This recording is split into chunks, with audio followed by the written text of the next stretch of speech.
18 जून 2009 कर्नाटक के Hasan bus stand का एक लेडीज बाथरूम घंटों से बंद पड़ा हुआ था। जब दरवाजा तोड़ा गया तो अंदर एक दृश्य देखकर हर किसी की सांसें थम गईं।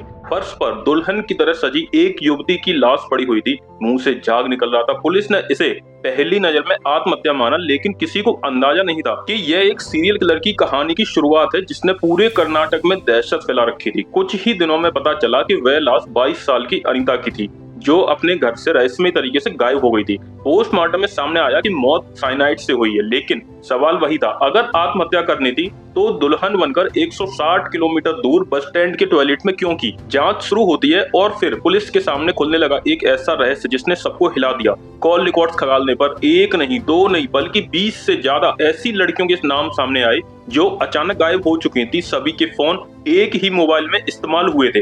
अब साफ था, कोई शिकारी था जो एक एक करके लड़कियों को अपने जाल में फंसा रहा था, उनका शिकार कर रहा था। इन्वेस्टिगेशन पुलिस को ले गई एक सरकारी शिक्षक तक, जिसका नाम था मोहन कुमार। शांत स्वभाव वाला ये आदमी बाहर से साधारण दिख रहा था, लेकिन अंदर से वह एक खतरनाक दरिंदा था। वह उन लड़कियों को निशाना बनाता था जिनकी शादी दहेज या उम्र की वजह से नहीं हो पा रही थी। खुद को सरकारी अफसर बताकर उसने प्यार और शादी का वादा करता, फिर उन्हें घर से पैसे और गहने लेकर भागने के लिए मना लेता था। इसके बाद शुरू होता है मौत का खेल। मोहन अपनी शिकार बनी महिलाओं को किसी दूर शहर ले जाता था, होटल में रुकता और अगली सुबह शादी के बहाने बस स्टैंड तक पहुंचाता था। वहां वह उन्हें किसी तरीके से बहाना बनाकर उनको साइनाइड की गोली देता था।